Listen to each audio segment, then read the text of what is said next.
Today is Wednesday, December 16th, 2020. My name is Maleka Walker, and I'm a doctoral student at the Department of Health Behavior at UNC Gillings School of Public Health. And this year, I'm serving as historian for the school's minority student caucus. Today, I have the pleasure of interviewing Miss Anita Holmes, who received her MPH degree from the University of North Carolina School of Public Health in the Department of Health Education, now known as the Department of Health Behavior. Thanks for being here with us today, Ms. Holmes. Thank you. I want to start by talking a bit about your background, where you grew up, and where you were born. Well, I'm a native of Durham, North Carolina, not very far from the university. And I was born in the historic part of Durham, actually in the old Lincoln Hospital, which that ground is now used for Lincoln Community Health Center, which is one of the federally qualified health centers. My home was not far from there and have been very much a part of that community. My grandfather opened a community grocery store right across from the old Lincoln Hospital. I think it was 1907. It was one of the oldest community grocery stores, convenience stores in Durham. So I was right around the block, and my grandmother lived next to the store, and my parents lived down the street, also not very far from North Carolina Central University. And this was on Fayetteville Street. And could you tell me a bit more about your parents and some of your earlier years around the Fayetteville Street community? Okay, and I really had the feel that our community was the village. I mean, if I happened to get in a little mischief, by the time I got home, my parents knew it, whether I told them or not. But I think one of the real benefits for me to learn community was both the outreach my parents did. My father ran the grocery store with his brother until his brother passed, at which point my mother joined him. But prior to that, my mother headed the cosmetology shop at North Carolina Central University. And as a child, I got to go over and pretend I'm a little grown and spend a little time there. And at the store, I had the opportunity to meet so many people that, and such diversity, all walks of life, and all races and ethnicities. So the majority of the clientele were African American. It was set in the African American neighborhood, but there was camaraderie with salespersons. In fact, a little known piece of history was my advisor in health education. I had a couple there. The one, Harriet Barr, we later realized that her husband was the sanitarian that came in to inspect the store, and my dad had a friendship with him. But being at the store taught me lots. It taught me about a sense of community. It taught me to respect everyone regardless of their status, whether it was John Hope Franklin stopping by on his way to North Carolina Central University, or it was a person that was on the housekeeping staff. Trying to think of his name, I'm blanking, but it doesn't mean he wasn't more important. And we were told, we spoke to everyone, we greeted them, and that was really ingrained in each of us. And at the store, my parents believed in helping. Yes, they sold groceries. They delivered groceries, particularly my father, but they also helped people in the community. It wasn't uncommon for people to come in to ask for assistance with food, or they needed to go to the doctor and they didn't have enough money. My parents didn't have great means, but they shared what they had, and my uncle. And it was a very enriching experience. And I go could ahead. add one more thing, because I see how all these just are entangled with the work I do now and partnerships. My father was not hesitant to ask, and I'm trying to think if this was the head of Coca-Cola Bottling Company, but one of the leading entrepreneurs in the white community, about a need he saw, including the way his housekeeper was being treated by her grandson, that they needed to help and make sure she had what she needed. My dad also found out that there had never been an African American paperboy for the Durham Morning Herald, and he knew a student at Duke that was graduating. So he asked him, "Could I have your roof when you graduate?" And he became the first deliverer of African American newspapers. And my mom, in her own right, was uh, the same type of entrepreneur. She was a seamstress. She helped with the PTA. She cooked. She was well known, and her cosmetology skills were sought by many. And she also had a way of keeping us in tabs there. She, for a while, was working from home as we were children. And if we happened to step in the room and be misbehaving, I have a sister and a brother, I'm the oldest, you would get these looks from her that the customer could not see because the back, but you knew immediately what that meant. So enough about that. Didn't mean to talk with you so much, but it was such an important part of my life, along with the neighbors that helped in myself and my siblings in our growing up. And you seem like your family has been really deeply rooted in the community for generations. And you stayed around the community a bit closely, I guess, a little bit for college. Could you tell me some more about your collegiate experiences? Okay. Well, several people in my family had attended North Carolina Central University. And to be honest with you, it was almost like a natural. I was going to attend NCCU. So when I went, I wasn't sure what I wanted my major to be. I have an aunt, my father's brother's wife was a teacher in the health ed department, and our family knew Howard Fitz. So I thought, what they do sounds interesting, and travels. I'm interested in health. I was also interested in psychology. So that first year, I actually took courses that I could have switched majors at any time. And after thinking it through and taking some of the initial personal and community health courses, particularly the community health too, I realized that that was something that I was interested in. So Howard Fitz was very instrumental in that. While I was in the department between my junior and senior year, he arranged for me to do what was known as a health education internship with the uh, State, New Jersey State Department of Health. And I was one of different health education interns. I can't remember how many there were, maybe somewhere between 6 and 10 of us. And my assignment was Camden County, New Jersey, Camden City, which was quite different from the neighborhood I grew up in. It was a larger city. It was across the bridge from Philadelphia. Oh, sorry, I heard my doorbell. Can you put me on mute and pause for just a second? Mhm.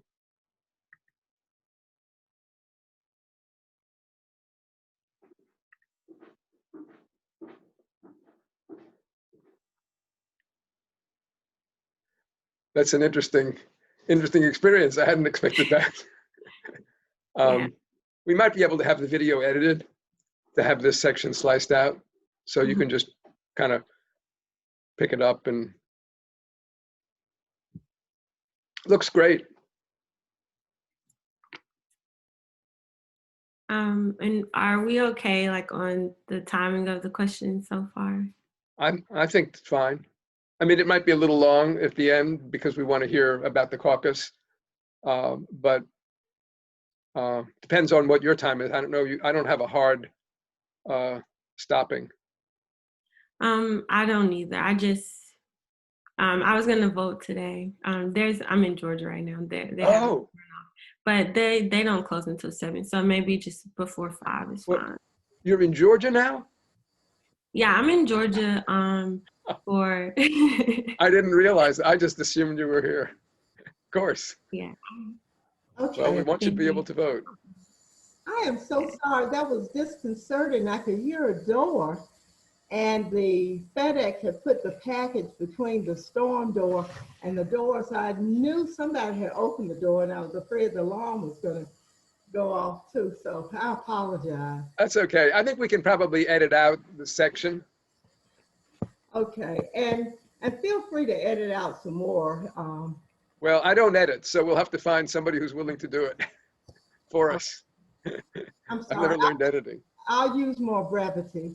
No, it's fine. While we have a moment, why don't you adjust your screen a little bit so that your head is a little closer to the top of the screen? Can you Okay, do that? No, the other way. like this. Yeah, well, now sit back. Well, now sit back. Yeah, I think, do you agree, Maleka, Mhm. that that's better? Okay. Just so we see more of you, basically. Okay, I'm going to mute myself again. I just realized I wasn't on mute.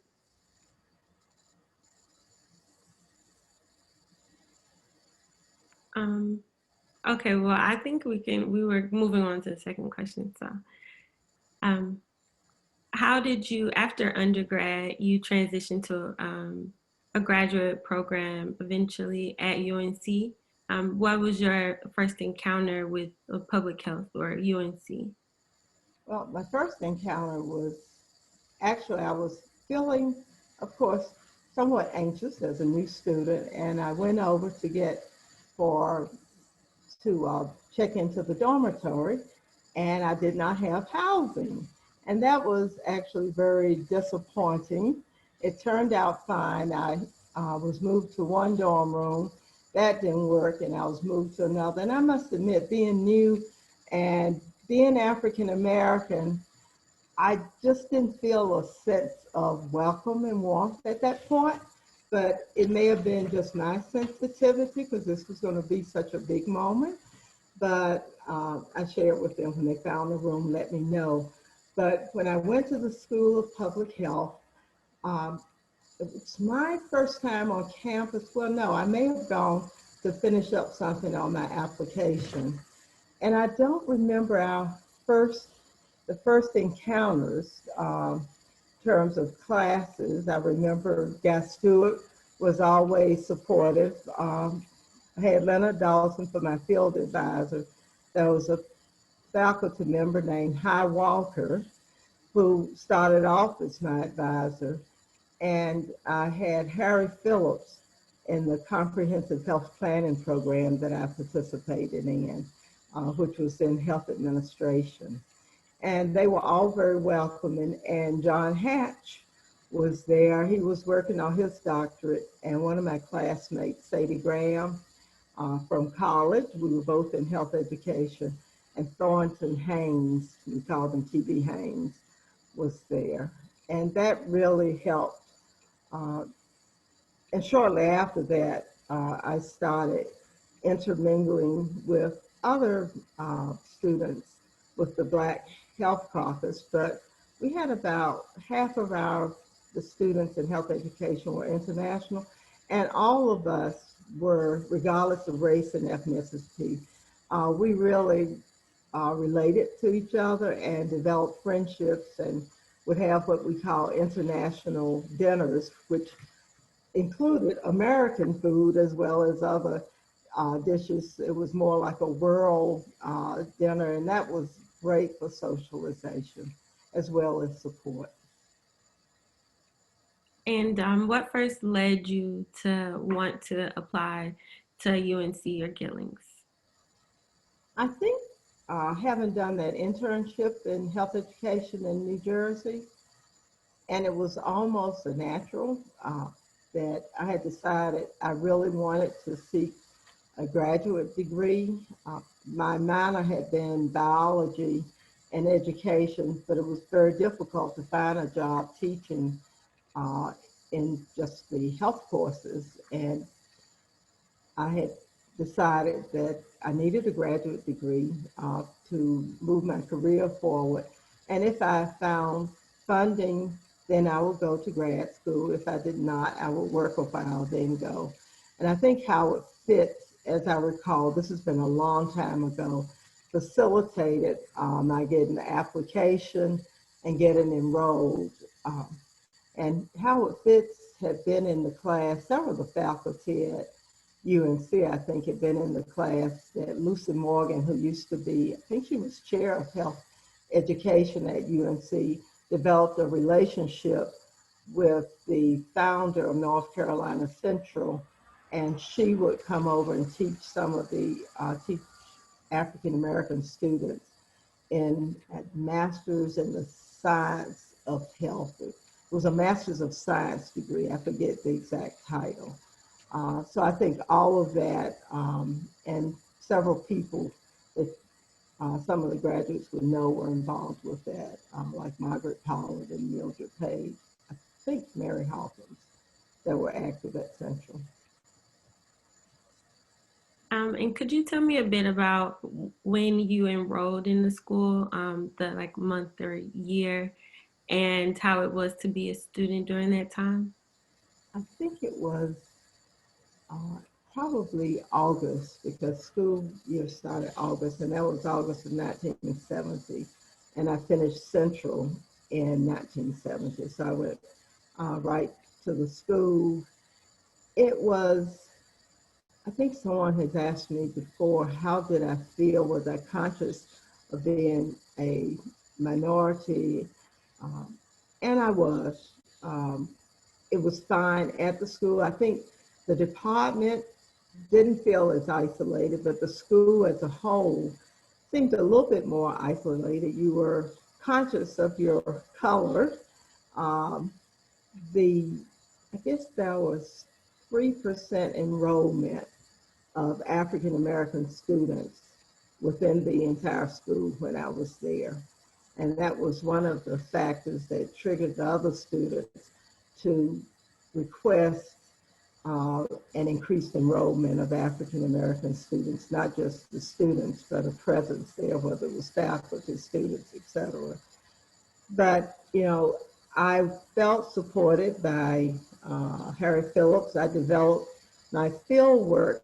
There was a white female, myself, black female, and Korean male. And that was a wonderful cross-cultural experience. And Guy Stewart had designed a cross-cultural course as well. The other thing that was really helpful is that some of the students at the school had been fresh out of college, and others had worked for a while. And one health administration professor said this really facilitated, you know, where some of the people that were new may have ideas that other persons who worked in the field for a while might say, oh, no use in trying that, but I'm trying that. But they did. It was a nice mix. We could bounce ideas off of each other.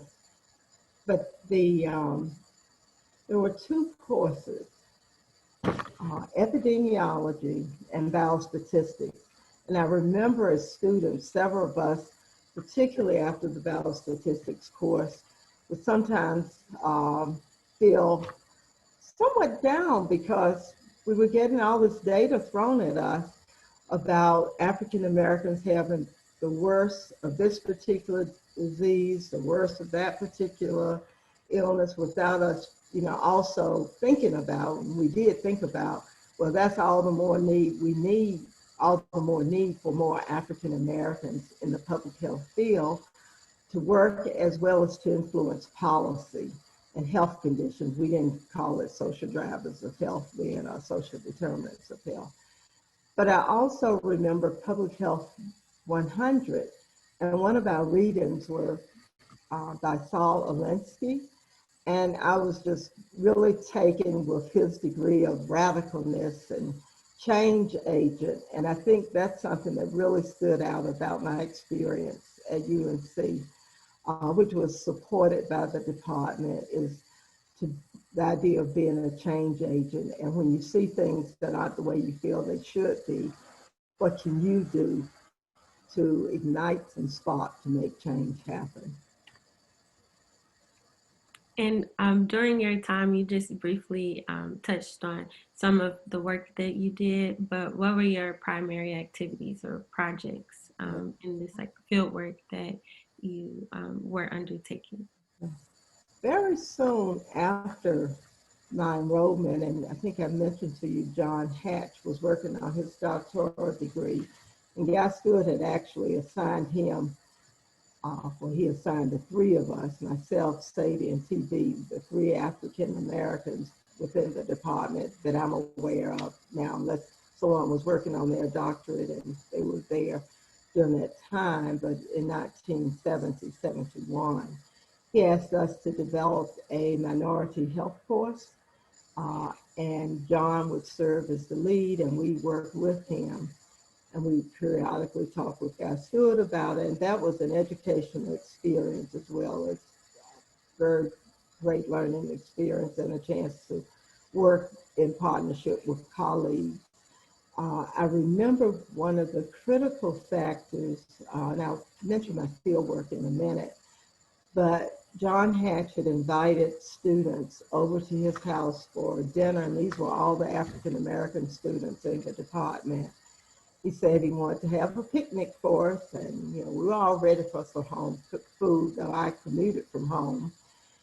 Then we had a good time just socializing. It was just good to be there together. And then he stood up in his very methodical way, as my memory recalls. And I know it was methodical because John does everything methodically, words of wisdom.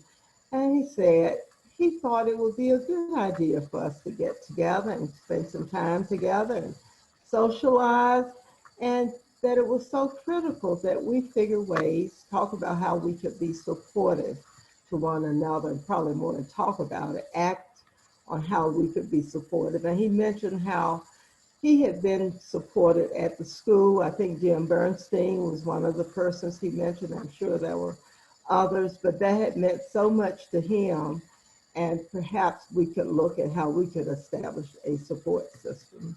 And it wasn't to isolate us from other students, but just within that group. And we're gonna have another special one. It's my computer. Hold 1 second, battery is. No, I'm sorry. I didn't think I would do that when I answered the door. Just me. Anyone listening to this tape probably realize this is COVID. This is 2020, and we're Zooming, and all this is to work through the COVID experience that I never thought I'd see in my lifetime. So anyway, we decided to meet with each other. We would go to each other's homes, and we met, I think it was once a month. And that took a lot of time, and we decided in how to support students. We talked about everything from housing to financial aid. And then one of the things we realized as we talked, the importance of having more African American students and health professionals in general in the nation. And we had heard discussions about we'd like to get more African American students at the school. And we thought, well, why don't we ask to be assistants? So we did. And I don't know how far, if you have a question related to this or later, Maleka. But that was, we decided to ask the dean, was Dean Mays, for a meeting. But first we listed our concerns, and our concerns, we started off with, how health conditions are so different for African Americans, the disparities that are being faced. And we feel it is important that there be more African Americans in the health field. And with, at that time, the school being one of the few places in the South for public health training, that it was important that UNC be a part of that. And we felt that there needed to be more of a presence of African American students at UNC. And we also wanted more African American faculty to provide the type of support and assistance that students would need to be successful in their journey there, and that African Americans be involved, whether it's research, whether it's special projects, whether it's consultation. And I think there's a document listing all these. So as we paused, Dean Mays was very receptive. Romus Hudson was the chair of the Black Student Caucus, and all of us, though, were in attendance at the meeting. So then the question was raised, I can't recall, I may have gotten my nerves up to, as I think, to ask, so where do we go from here? And the first thing was, let us, what about recruiting a person, I think we call him the minority health coordinator, which would be more than just minority health coordinator in terms of recruiting students. It would be looking at all the factors that would affect the student's success there. You know, making sure they had support financially if needed, they had housing, they had support if they needed assistance in coursework. And so we started working on that, and that got to be a major project because we started interviewing. We first developed the criteria, and the person needed to be appropriate both professionally as well as personally, because they needed to be able to relate to the students, but they needed to also be a part of the faculty with the school. They need to be able to relate to other schools, for instance, historically Black colleges and universities that might be a source of recruitment, and looking at what was needed by students, as well as help the students find housing. When I think about the housing, I noticed it's been on a couple of documents, but at any rate, we had those interviews, recruited and interviews, and then we were preparing for new students coming in so that their experience, including socialization, might be as positive as possible. So that and my field work, we called it field work, which was in Haywood, Moncure, North Carolina, right outside of Chapel Hill, the rural area that Jordan Land Dam was just being developed. I had asked, we were asked what we wanted for our field work. So I wanted something similar to what I was used to in New Jersey. I wanted urban, I wanted this. I got the exact opposite of everything I asked for. And in hindsight, I know that was exactly what was needed. So I could have that experience, and that has served me well in work in Eastern North Carolina and other places. And before we get into some more details about your involvement in the caucus, as you briefly mentioned, were there any memorable things about the school or the department in the times that you were there that you feel are important to include in the school's history? Well, you know, as I was reflecting on this interview and thinking about things I've heard John Hatch say, and in an interview with Bill Small, the housekeeping staff at the school, the housekeeping staff was very supportive. You could just feel that we got to know them by name, and other African Americans who were serving in administrative positions, other positions at the school that weren't, I don't recall I think Dr. Edosian in nutrition may have been there my second year, may have been my first, but I didn't have much contact. But they always were asking, how you doing? Would take time to chat. And that just meant so much. And you could tell they were very happy to see you there. And some of those friendships, one particularly, I think we ended up, we may have been cousins by the time we got through talking, but that was very supportive. The other thing was, in terms of the comprehensive health planning program required some additional courses, and the master's paperwork was acceptable to both persons, but the Harry Phillips, when I could not attend the first semester courses for health planning, at least a reading course that he offered, he said, no problem, we'll just have it in my office. So I had the opportunity to read and have discussions around his round table and with a cup of tea, and to have that type of one-on-one dialogue was tremendously helpful. And I think I've mentioned the course with John Hatch. That and the Leonard Dawson with field work, who gave us a sense of radicalness, because Leonard, if you knew him, was radical, and he helped us get involved in that community with the Federally Qualified Health Center. So when other students were asked to leave their overstudied community, we were able to be a part of what was then Paul Austin's team. And could you tell me a bit about Mr. Land? Mr. Land? Land, oh yeah, Land is at Velverton. Land, or you mean Leonard? Yeah. Velverton. Mm-hmm. Yes, Velverton, thank you with the memory.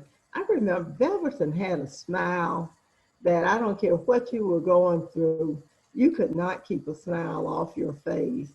So he would always ask, how you doing? And he had words of wisdom. I cannot provide an example right now after these 50 years, but if you were working on something, or it may have been needed something for a project, or he might suggest, have you talked to such and such and such about a particular situation? So he was a type of guidance counselor and a person that provided support and encouragement throughout the process. And now I want to get into more of your involvement in the Black Student Caucus.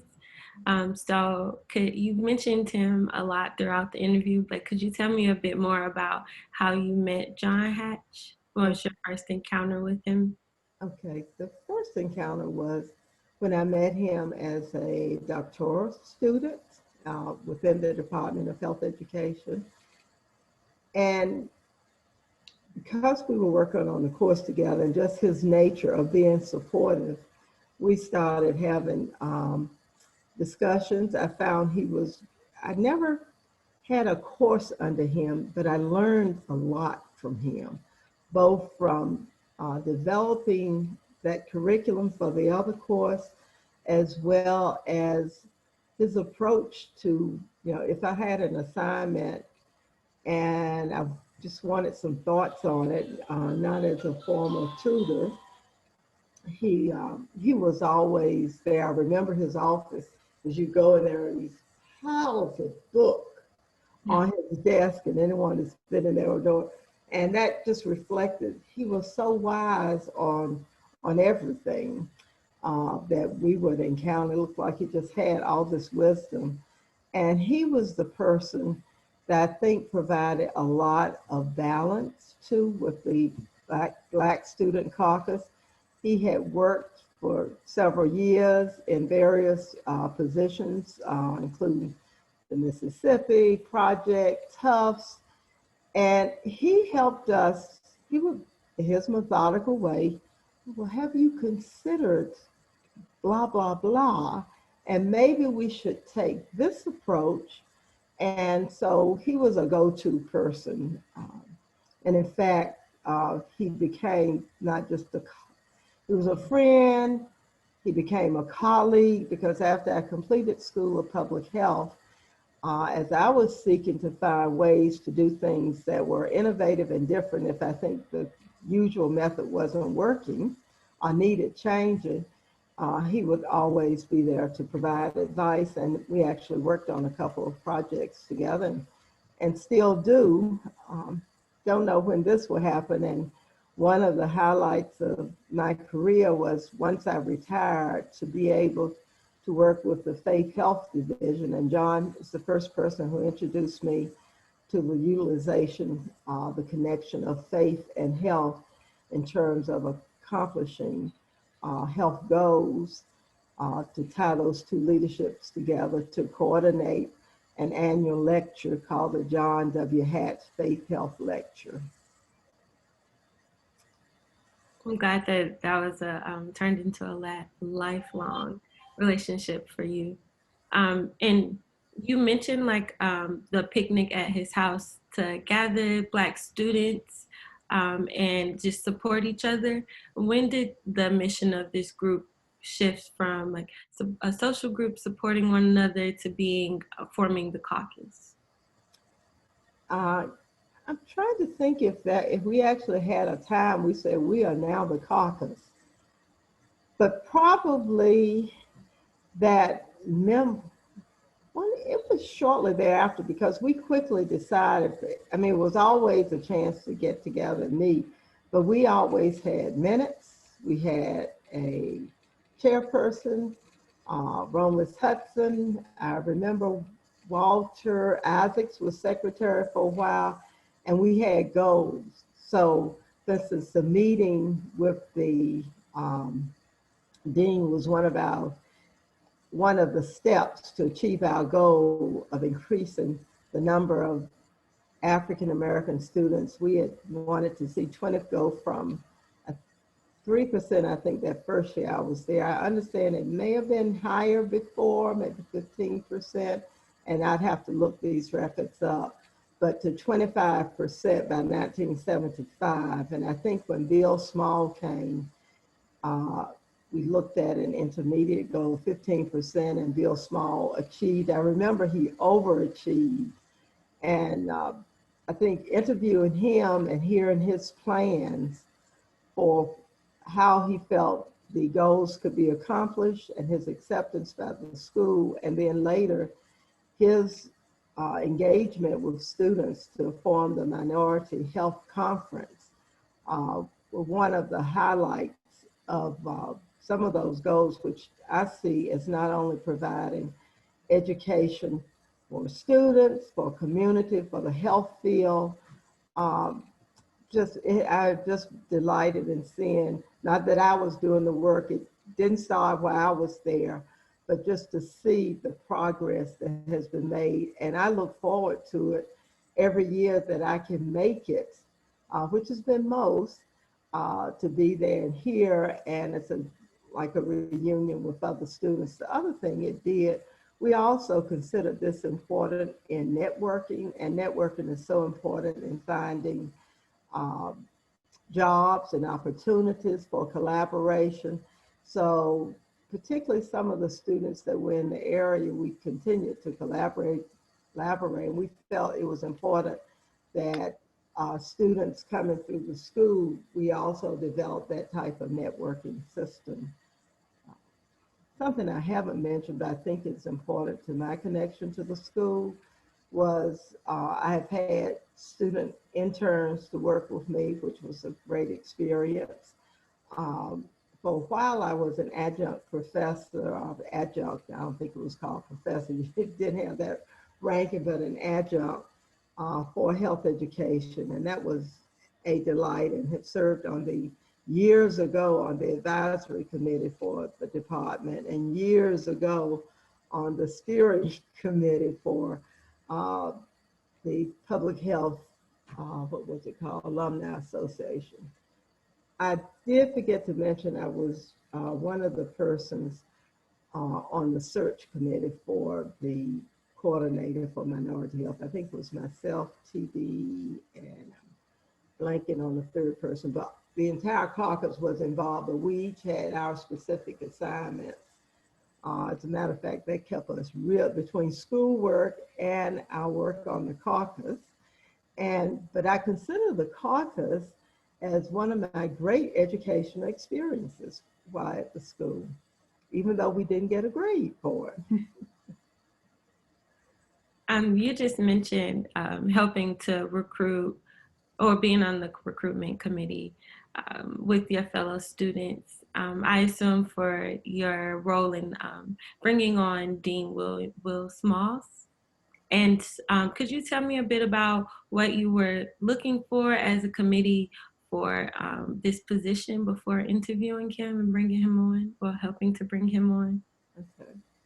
Uh, we knew it would have to be, and I think I mentioned this, but it's so important. Someone who had both the personality, he could be personable with the students as well as with the rest of the faculty, as well as other groups that you need to develop and some type of alliance with or partnership with in recruiting students. And he needs to have a professional degree that was recognized. And Bill had, I think he was environmental health sciences. So he had a public health degree. He had attended the school. He was there prior to my coming. I think the school had some graduates and students in 61. Bill may have been 68 to 69. I forget the exact year. I think he had been to the Army previously. He had experience. He had been working at that time, as I recall, at the state, what was then called the State Board of Health. So he was right there in the mix and knew about some of the health opportunities. He was, I understand he did quite well while he was at the school. I'm sure he did, because Bill is always very dedicated to anything that he does. But we were looking for someone who could take a holistic approach, not see it as, I'm just here to recruit students, that he would be able to relate and interact on different councils at the school with faculty, that he could help find funding for students. He could help with other needs like housing. He could help set up other systems that would help to enhance the ability for success. And he could go out and work with other educational institutions, et cetera, to help recruit someone for that position, and to report on regular basis to the school on the achievement of those goals, as well as particularly relate to the students. And I remember that was one thing that as soon as he spoke with us and we had a formalized set of interview questions we asked each candidate. Bill stood out. I think there were two finalists, and Bill was the top candidate. And fortunately, he accepted the position, and the rest is history. And how did being in the caucus overall affect your experience as a student at Gillings? I think it gave me a sense of belonging. It was a support system. I felt I was making a contribution to the school as well as to the health field. So it was, I would say, I think I've mentioned it before, it was an educational experience that had I not been there, none of the courses would have provided that same experience. They each had their unique value, but that experience of being part of a team, planning, looking at goals, being able to, just to go and sit at the table with the dean in the dean's conference room and being treated with respect as, we clearly knew he was the dean, but as colleagues, so to speak, for that particular endeavor. And there were regular reports to the dean. So I would say it was we didn't get to play in the Minority Health Conference, because there wasn't one, but we did get to begin to be more involved in the overall program at the school. And there were faculty that also supported Caucus. And that, by the way, was my first experience meeting Dean Mays. I had seen him, but we never had conversation. And I'm not saying that in a negative vein, but that was a chance to really get to know him better. And could you tell me a bit about your career or after you got your MPH from Gillings? Well, when I was at Gillings, well, my first job afterwards, I was going to mention, when I was in health planning, I'll go on and mention it. I was very interested in ethical and legal issues, and particularly as it affects communities. And in fact, my advisor then, Harry Phillips, had suggested I might want to combine a law degree with my public health degree. And I thought, oops, I've just finished undergrad. I've gone through this program. I need a break. So I decided I did not want to go right then, but I did later decide I still wanted to go and did that. But my first job was with a program called NC Regional Medical Program, which actually provided funds, seed monies to groups to develop health programs. For instance, there was a migrant health program that helped get a van and night clinics. And that was through Duke, and that was a unique opportunity. And I was in the health professions development area. It was later I went to UNC, Duke had National Sickle Cell Program, and they needed someone to both find funding for and develop an education research division.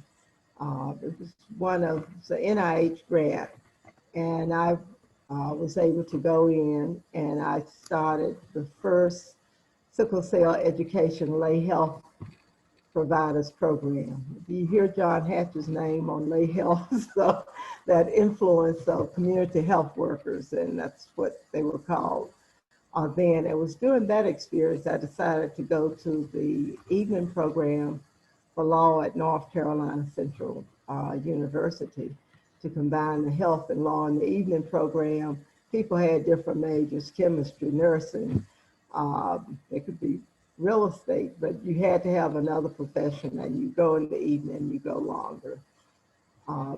And that led to also working with the Alzheimer's program. There was an Alzheimer's center at Duke, and there was very little minority health representation.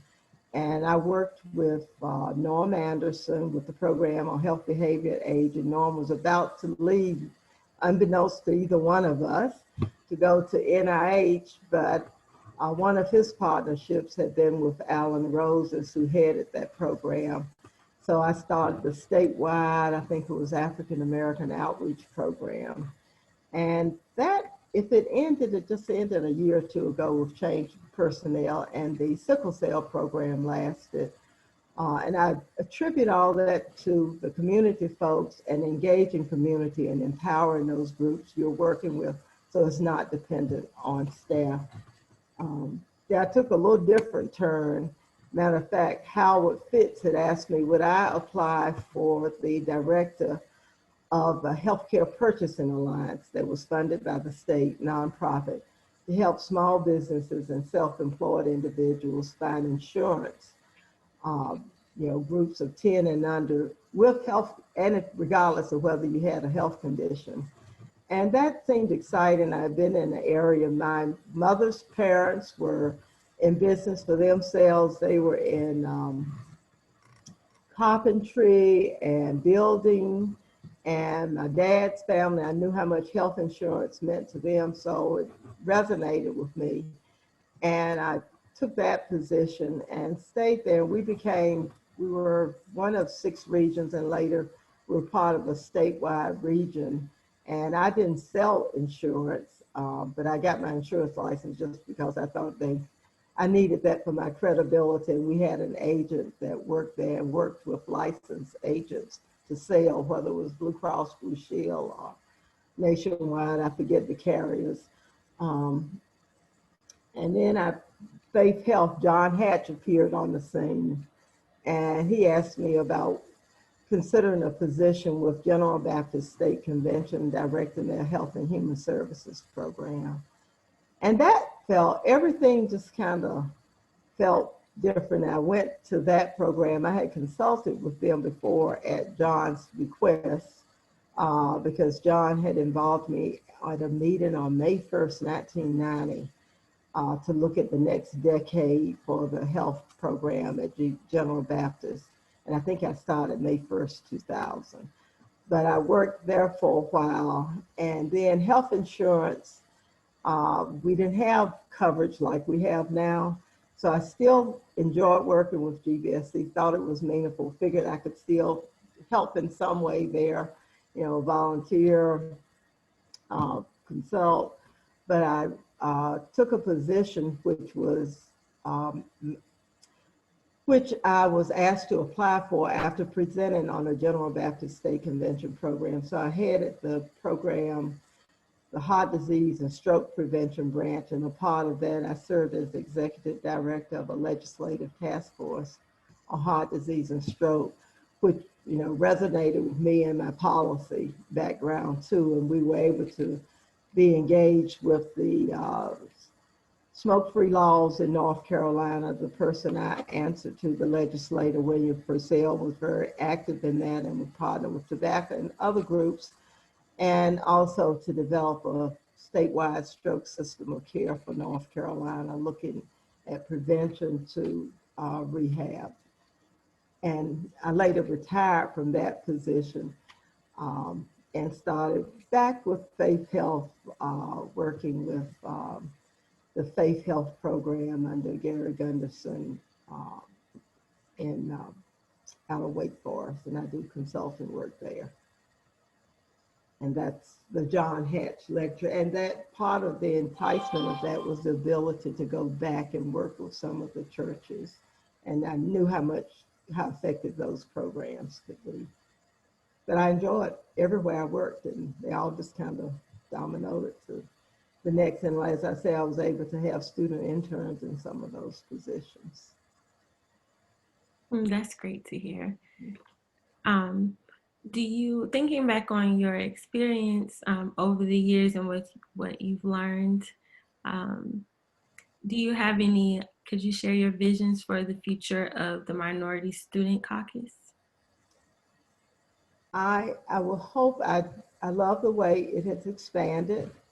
At that time, it was the Black Student Caucus, but I think expanding to a broader audience, yet without losing the needs and identities of each of the groups involved is important. It gives you a stronger base. The need is there, and certainly we've seen that in this time of health disparities, the number of groups that can be affected, and it needs people of all backgrounds and races to be effective.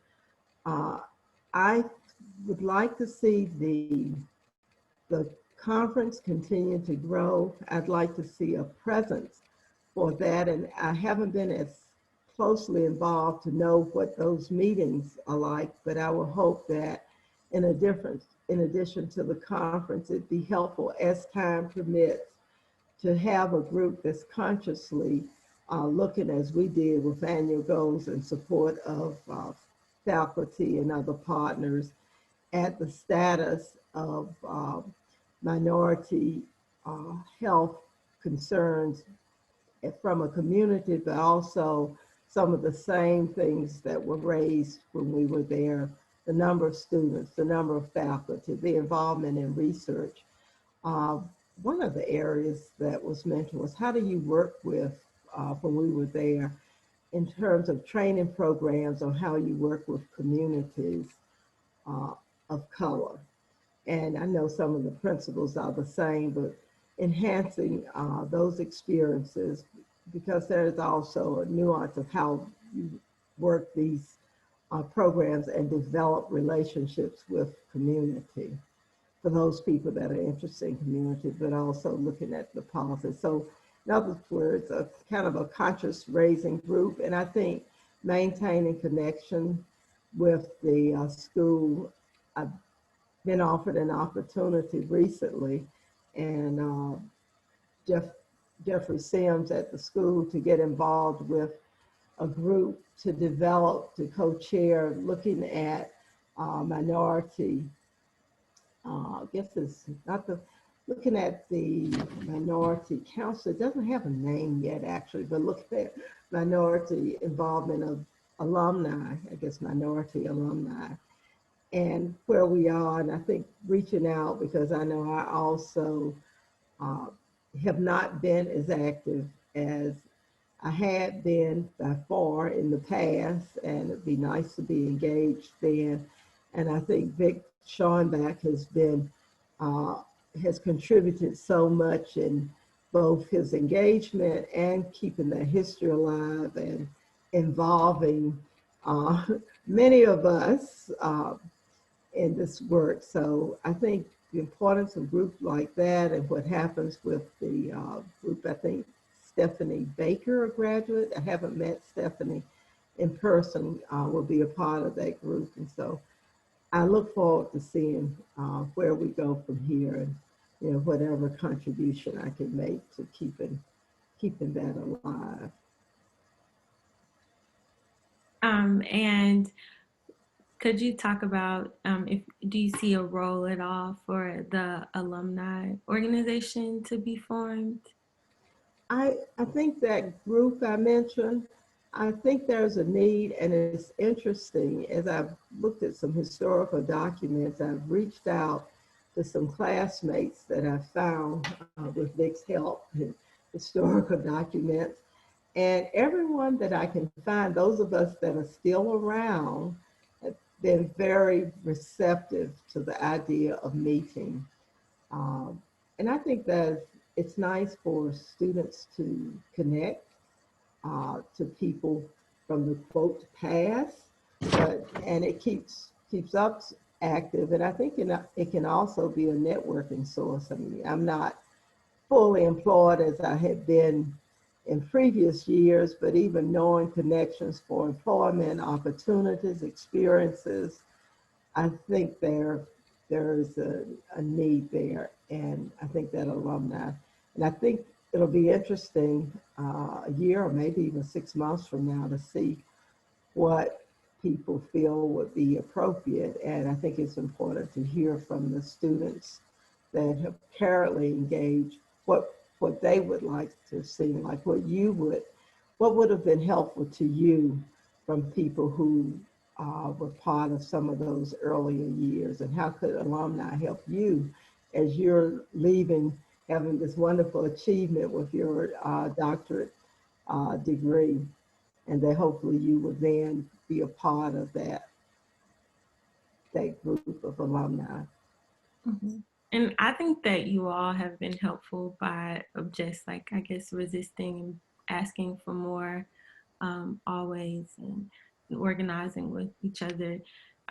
Is where I think as a caucus trying to do the same and live up to the legacy that you all have set. Thanks for that. And do you have any other recollections or things that you would like to share that you don't think we got a chance to address yet?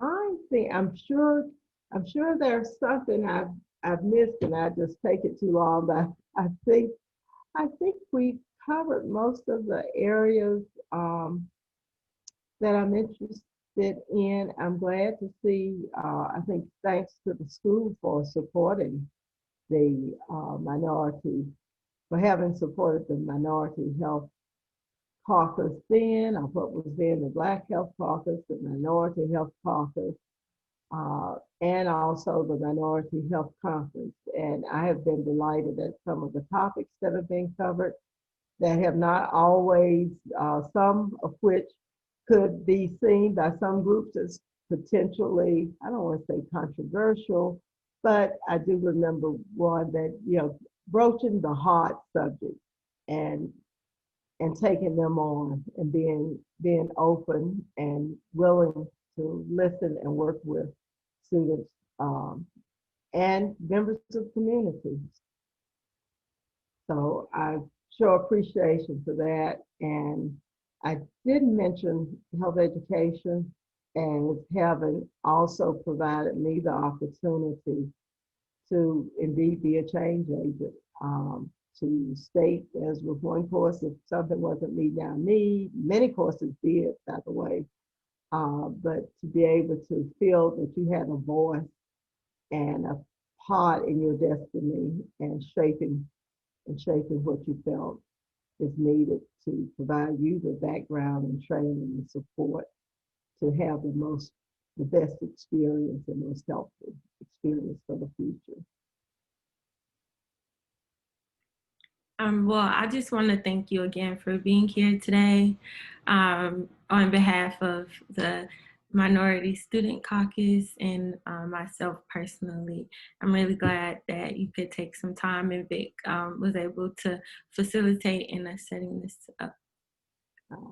Thank you for this opportunity. Sorry I've been so long accepted so long on both this and the accepting the invitation. So I appreciate it. I look forward to hearing from you in the future too, Maleka, on what's happening in your future. I'm just going to stop the recording, but okay. I look forward to staying connected with you as well. Okay. Thank you. And I couldn't make out what you were saying, Vic. I want to thank you both for a terrific interview. Maleka, I'm so glad you agreed to do it, and you did such a super job. And Anita, this is definitely was worth waiting for. However long you made me wait, this was terrific. Oh, so I'm really excited about it.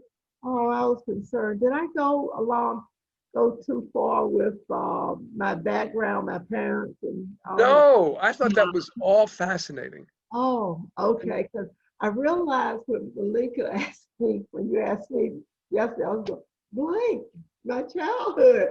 So I tried to reflect on it. But no. I think it was terrific, really terrific. When you hear it, when you get a little time and then you listen to it, I'm pretty sure you'll agree that it's a splendid interview. Oh, I appreciate the feedback. I appreciate the opportunity, and it's so good I'm glad to meet you, Maleka, and I hope we can stay in contact, as you said. And Vic, we're going to have another project. I'm really glad. I always knew you and John will always say, talk to Vic. And I can see, and then my sister Joyce, who's in public health, she'd always say, oh, Vic, I'm feeling depressed. I'm just kidding. But no, I can see it's been really good. And Maleka, I don't know if Vic told you, I tend to be more the morning person, and Vic may be a little bit later evening. I can burn both ends, but if I can only burn one.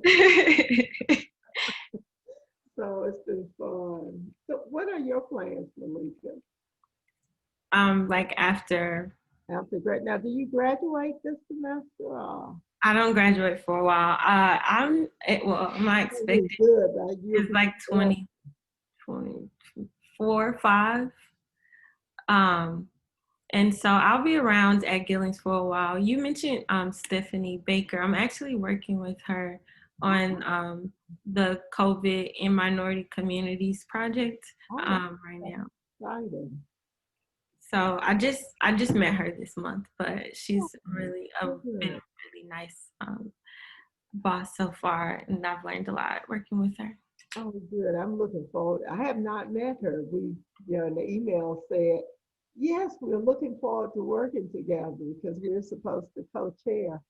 I thought about actually giving her a call, but I think it's before that time just to touch base. But I hope, Maleka, you'll stay in contact, and if there's something you think I might know of or be helpful, if I don't know, I may know someone else that might be helpful. I think the work is great. Okay, thanks. Well, I'm going to stop my recording now because I've let it go the whole time.